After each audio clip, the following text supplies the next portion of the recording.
From the UCLA Labor Center in KPFK, you're listening to ReWork.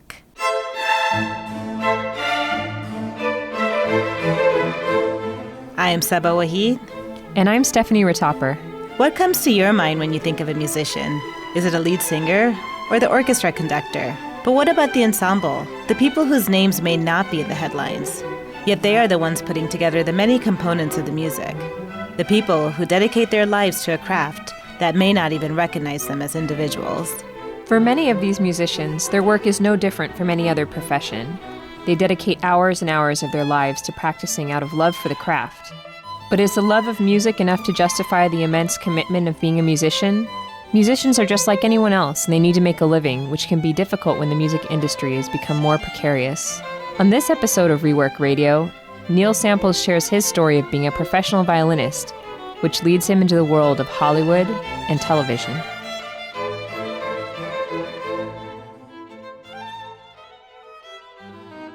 When Neil first saw the violin, he knew he wanted one. But then again, he was 3 years old. My father brought home a violin one day for a sister of mine. She's exactly 3 years older than me. And brought it home for her. Well, being 3 years old and seeing this really cool toy being given to someone else, I was jealous. I wanted the cool toy. Little did I know what I was getting into. But that's how it started. Neil grew up in a household of musicians. His father was a dedicated trombone player, though he never achieved the level of recognition he desired. Neil's mother was a professional pianist. Neil was the youngest of 6 children, and each of them had picked up an instrument. Music was a serious practice in their household. My father made me practice. My father practiced with me. He was, he might use the word obsessed. I think it would be fair to use that word. Obsessed and controlling when it came to the violin. So there were times I hated it. I would do anything to avoid practicing that damn thing. I wanted to be outside, running around. I wanted to do what normal kids did.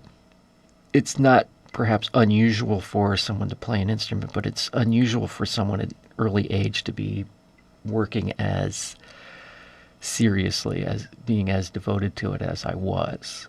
And, as a kid, I think when you're doing something out of the ordinary, that translates into feeling a little abnormal. I wanted to be normal. I wanted to be like everyone else and play. Neil grew up in Amish country, Pennsylvania, where his nearest neighbor was a quarter mile down the road. I saw very little of the world. I think as children, our lives are, generally speaking, very much controlled by our parents. But I grew up in a very rural environment. As I said, I didn't see a whole lot. After the 5th grade, I was homeschooled, which for that area and that time was kind of like living on Mars. That was extremely unusual. So really from up until the time I went off to school, I really didn't have a whole lot of exposure. So the view of the world that I got to see was, a pretty controlled one. The older he got, the more Neil had to practice. Morning and night, before and after school, Neil practiced. And soon what had been 3 hours a day became 5 or 6 or even more. Neil began to question his father's practices. I started practicing more with the mindset, I'm going to practice, 5, 6 hours a day. Except then I realized that my attention was on the clock, not on what I was actually doing. And the experience was less fruitful than it could be and more frustrating than it should be. And I actually got to the point where I just took the damn clock off the wall, so I couldn't see it. And my father would say, how much did he practice?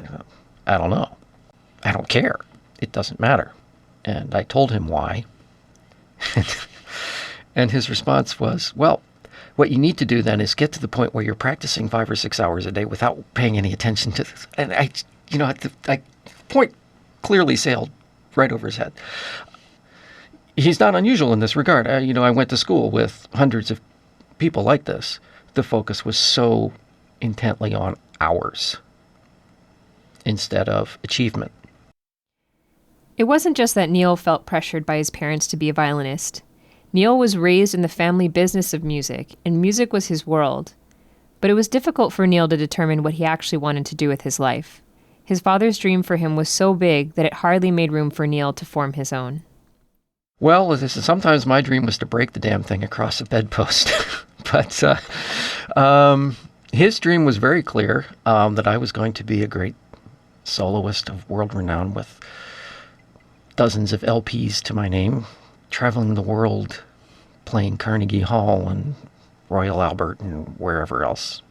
That was unmistakably his dream. If I had a dream, it was just to be good at the thing. I just wanted to be good at it. I don't think I ever really wanted fame. Fortune never really entered my mind. I wanted to excel at it and enjoy it.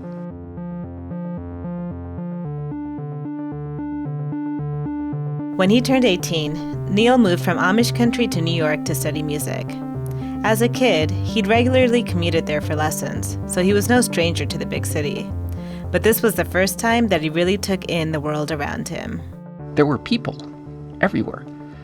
I had grown up in an environment where I never saw anybody except once a week.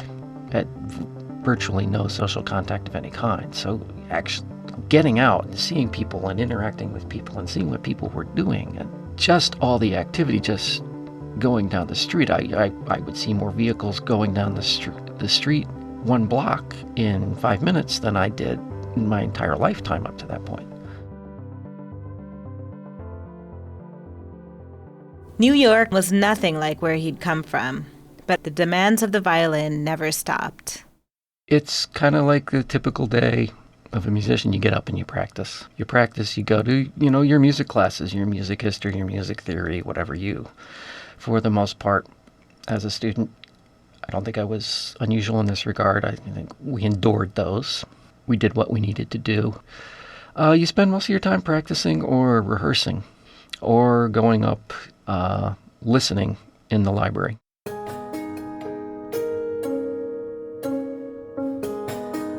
Once Neil graduated and got married, it was time to start looking for work. But trying to get work as a musician in New York was not an easy task. We were living in New York, not doing particularly well. I was a terrible freelancer. In as far as the networking, getting to know people, making contacts, I was god-awful at it. So struggling, I actually had to learn how to type and go into temping, and as my wife did as well. We did that a lot. I spent many days and nights working at one of the big accounting houses in their word processing department. And, it wasn't what I wanted to do. It was different. It was interesting in its way. It wasn't what I wanted to do. At this point, he had neither his parents nor school forcing him to practice violin. He could have left the field altogether if he wanted. But after struggling through trying to find work in other areas, something shifted. I came to appreciate what I could do. I came to appreciate being able to go to an orchestra rehearsal and play the concerts and play great symphonies and get paid for it. That certainly played a part of it. I was able to, for the first time, I think, really appreciate for myself what I was doing, and it was for me and not for someone else.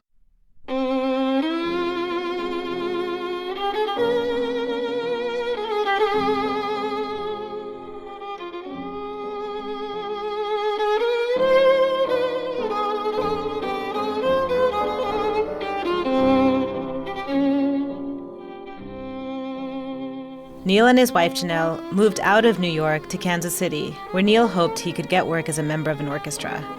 There, he tried out for several orchestras, but couldn't get past the final round of auditions. Making a living in music, boy, that can be difficult.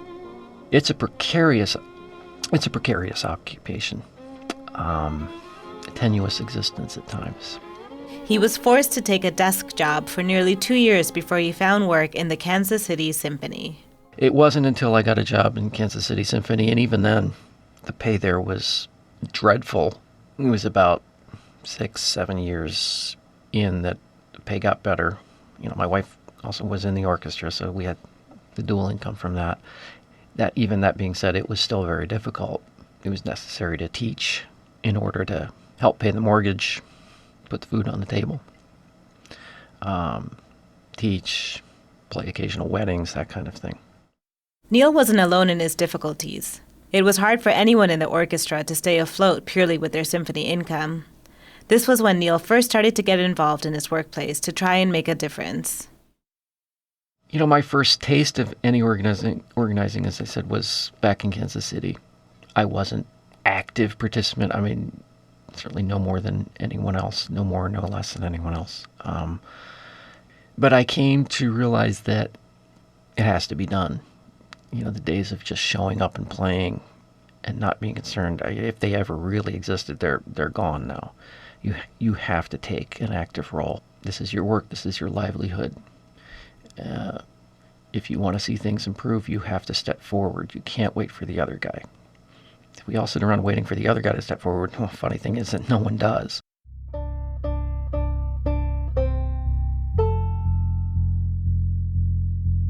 After a year, Neil moved up to assistant concertmaster, which means he was the third chair. He got to sit up front and play lots of solos. But meantime, Neil's wife Janelle was starting to find that life as a musician wasn't exactly what she wanted. It was less fulfilling for Janelle. She grew, I would say it's fair to say, she grew a little tired of it, wanted something else. She got her MBA, University of Michigan. Quite an accomplishment to move from music into that area, which she did it, and she got a job out here. So out I came. Next stop. It was a very difficult thing for me to do. I loved my job and I loved Kansas City. I'm really proud of what we achieved there as an orchestra, as an organization. I'm very proud of that. It's an excellent group, and I want all of LA to know that.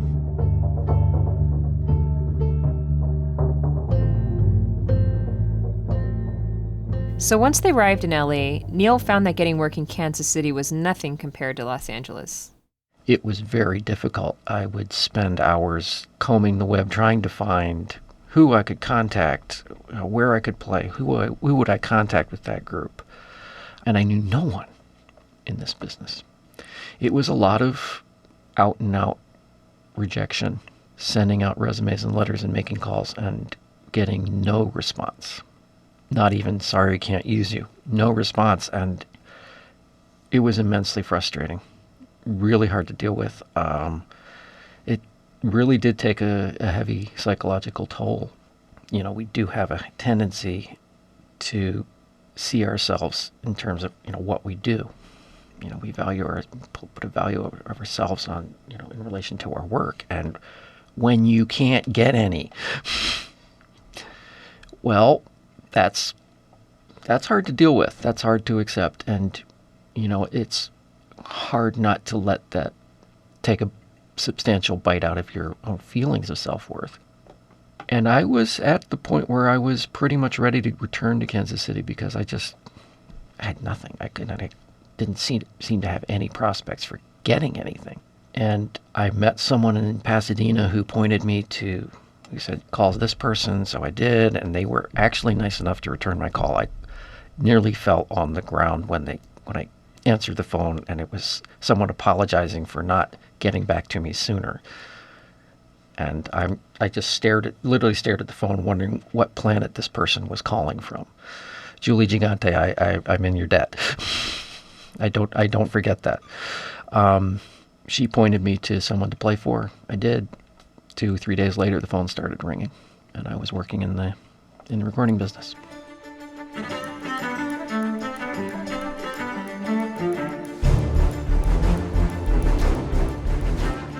And so that's how Neil finally broke into the recording music industry in LA. But soon he also realized that working as a musician for film and television was much different than working in the orchestra. Things are done in pieces and put together. You're part of the movie-making process, whereas in the orchestra world, you're just playing the music. That's it. The music is everything. This is part of the process. It's a critical part of the process. Try to imagine some movies you've seen that didn't have music. And I will confess that it took me a long time to grasp, understand, and appreciate that it's a process and that you play a role in the process. 'Cause I wanted to play. Wanted to play like I had, big lush Brahms symphonies where you sit down and just let it out. There are a lot of differences. The symphony is a more secure position. Once you have your tenure, well, you're tenured. There is no tenure in the recording business. As a member of the symphony, you receive your schedule a couple months before the beginning of the season. It's there. It's laid out for you. You know what you're doing week to week. You can be in one place. As I said, you could be in Sony one day and Warner's the next and Fox the following and over the bridge in Glendale at night. You're here, there, and everywhere. Symphony orchestra, you're going down to the hall and you have your place. And, I was assistant concertmaster. I sat in the same place all the time. I knew where I was going to be.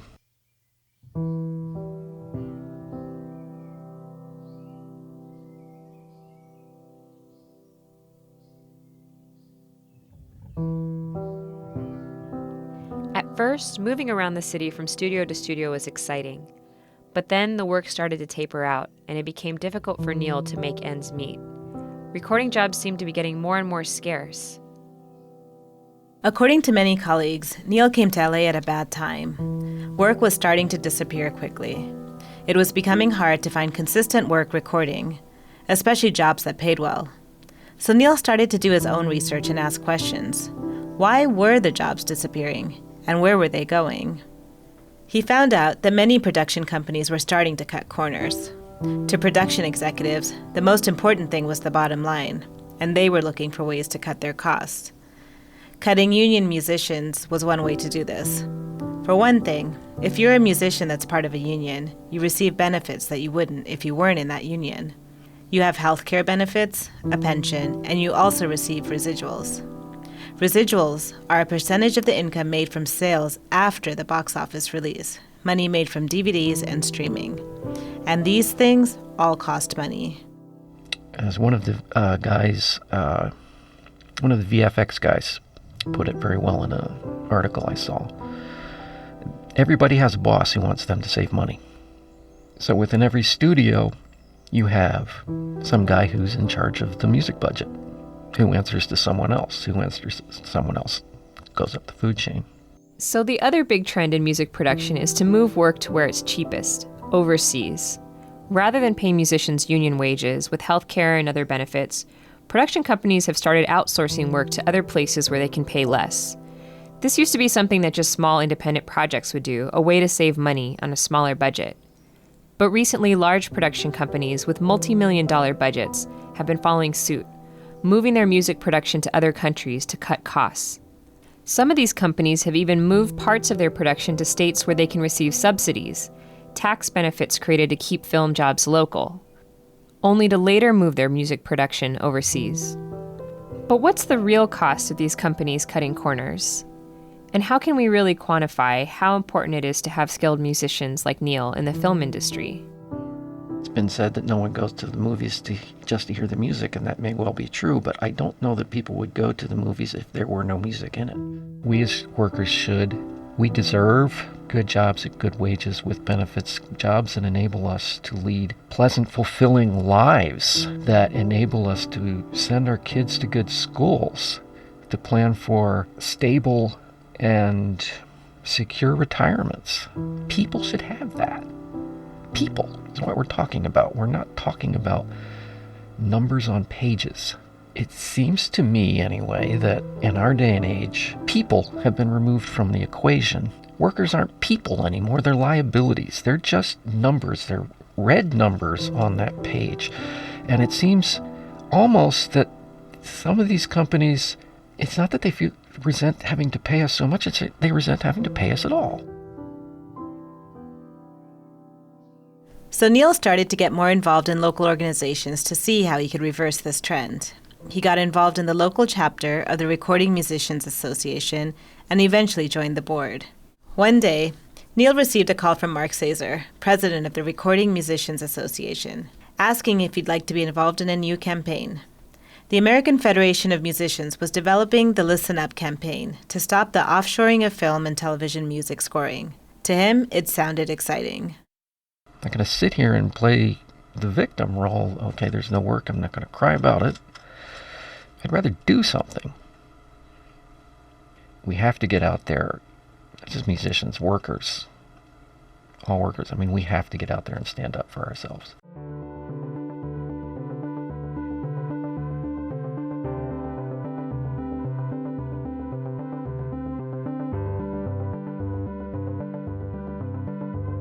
Lionsgate, which produced recent big-name movies like Twilight and The Hunger Games, is a particularly visible example of outsourcing.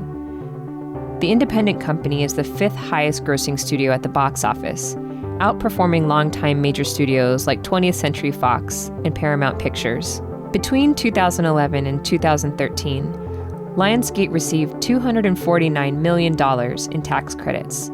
Despite this, they often hire music production in other countries. Most recently, Lionsgate shipped its music production for Draft Day to Macedonia. The Listen Up campaign decided to take on Lionsgate for its first campaign. The AFM president first requested a meeting to talk with Lionsgate at the beginning of 2014, but received no response.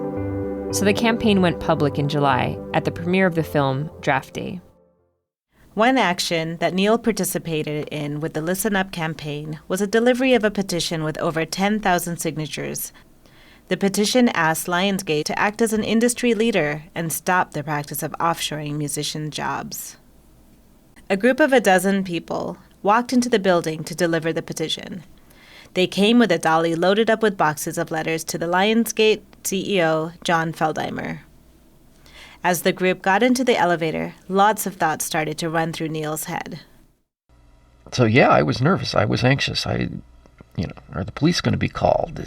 Are we actually going to meet with someone? I didn't really expect that would happen. But anything's possible.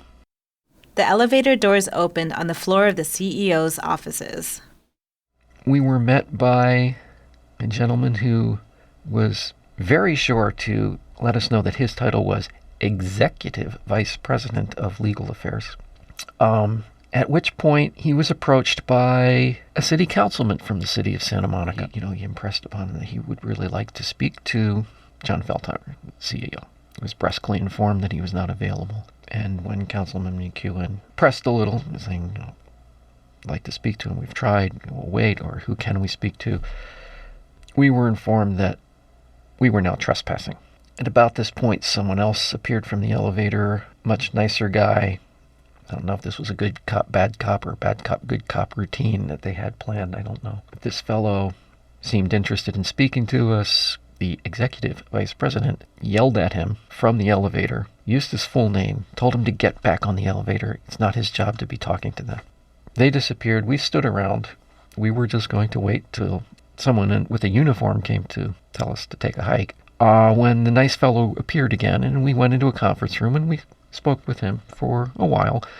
Some of our members said their piece. He listened 10, 15 minutes maybe. Ultimately, the group didn't get a chance to speak with CEO John Feldheimer, but in the elevator ride down, they were already planning their next move. It was, I guess I would describe it as, I can't say that it was a fulfilling feeling, because now we'd done that, and again, as I said, riding up the elevator, didn't know what was going to happen. Now that we've delivered the petitions and we're riding down the elevator, we don't know what's going to result from it. They went upstairs to the offices. How they received it or perceived it, it was out of our sight. So now, how do they respond? Do they respond? Well, they haven't responded, so now what do we do next?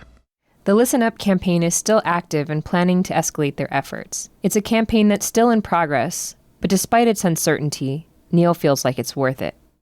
Being part of the effort, even if at the moment you're doing something is not particularly enjoyable, or it's something that you have been looking towards with no small amount of anxiety or even dread, when it's done and you step back and you go, okay, I was part of this, I did this, that's rewarding, it's gratifying.